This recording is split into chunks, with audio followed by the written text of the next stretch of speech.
அவ்வளோ போல நல்லா வெங்காயத்தை நல்லா வதக்கிட்டு தக்காளி போட்ட வேண்டியது. கொத்தமல்லி தழை இருக்கு, லாஸ்ட்ல போட்டுக்கிற வேண்டியது. இஞ்சி போட விழுது, இஞ்சி விழுதா போடு.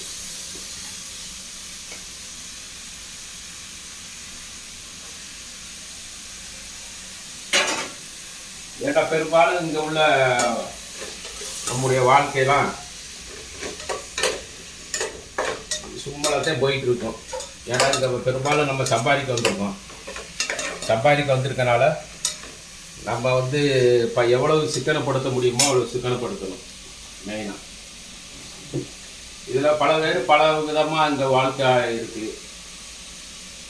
ஆனால் சில கொஞ்சம் பேர் தான் குடும்பத்துக்காக வேண்டி கொஞ்சம் பேருங்கெல்லாம் இருப்பாங்க. இனி கொஞ்சம் பேர் நல்லா நம்ம ஊர் மாதிரி சரக்கு இறக்க அடித்து அப்படியும் கிடக்குற ஆளும் கிடக்கு. இன்னும் சில ஆள் மனபோன போக்கில் வாழக்கூடிய ஆளுகளும் இருக்குது. இது 3 தரமாக இங்கே இருந்து இருக்கிறாங்க.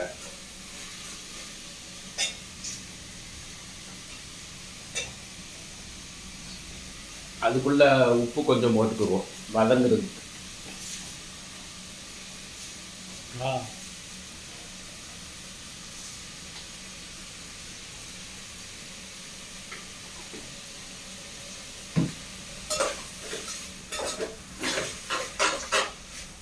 இது வதங்கிட்டுனாவே குழம்பு ரெடி ஆன மாதிரி. இது வதங்கிட்டாவே குழம்பு ரெடி ஆனது. இப்போ நாங்களாம் இப்போ நான்லாம் இங்கே இப்போ 2 வருஷத்துக்கு மேலே ஆகி போச்சு. இன்னும் ஊருக்கு போகல. இனிமேல் வேலையை பிடிச்சி 5 மாதம் ரூமில் உட்காந்து இனிமேல் வேலையை பிடிச்சி ஊருக்கு வரக்குள்ள 3-4 வருஷம் ஓடி போயிருக்கும்னு நினைக்கிறேன்.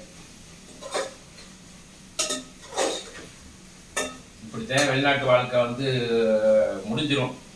நம்ம ஆரம்பத்தில் வருவோம். இதே இப்போ நான் ஒரு 30 வருஷம் ஆகுதுன்னு வைங்களேன். 30 வருஷத்துக்கு முன்னாடி நம்ம எப்படி இருந்திருப்போம்? ரொம்ப இளமையாக நல்லா இருப்போம். இப்போ நம்ம இதை முடிச்சுட்டு போகும்பொழுது நம்மளுடைய நிலைமை எப்படி இருக்கும்?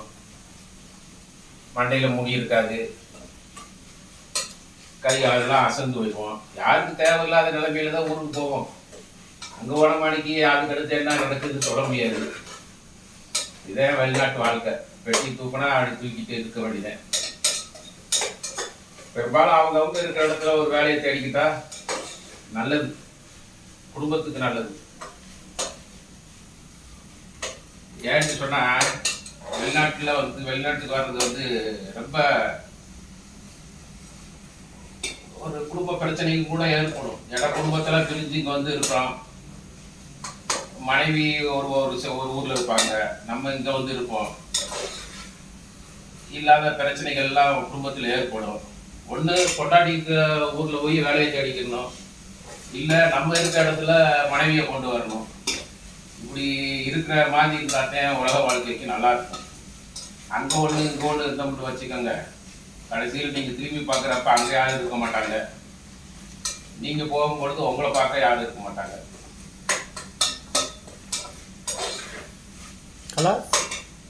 இப்போ அதுக்குள்ள மசாலா போடுறோம். इधर इधर इधर जाओ इधर. हाँ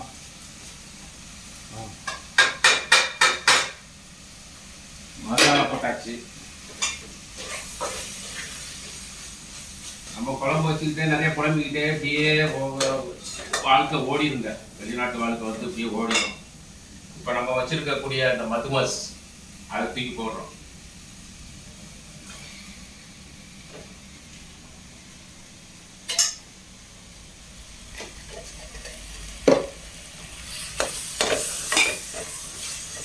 ஒன்றும் இல்லை, அது ஏற்கனவே வெந்துடுது.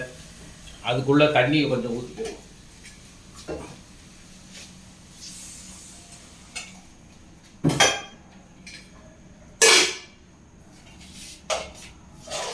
எப்படி இருக்கு? इधर आ जाओ, इधर बताओ. सही है ना? அவ்வளோதான். இது தாக்கு பிடிக்கும். இது கொஞ்சம் அப்படியே உப்பு பார்க்குறோம்.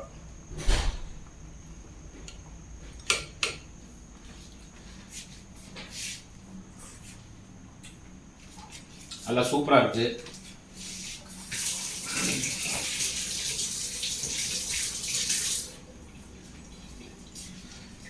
இதுக்கு ஒன்றும் தேவையில்லை, அப்படியே நம்ம வச்சுருக்கக்கூடிய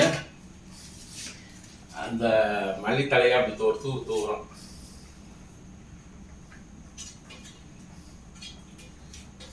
நம்ம சொல்றதெல்லாம் மனம் வலிவுடன் சேர்ந்த ஒரு சமையல்.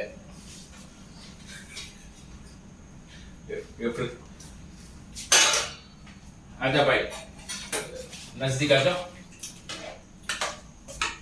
பார்த்தீங்களா, ஒரு கொதி கொஞ்சம் வடிக்க அப்படி தான் எல்லாமே ரெடி ஆயிடுச்சு.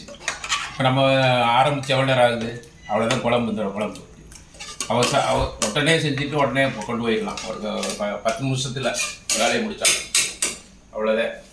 அதுக்கு மூடி ஒரு கொதி கொதிச்சு மணிக்கு இறக்கி வச்சுருக்கேன். பாய்.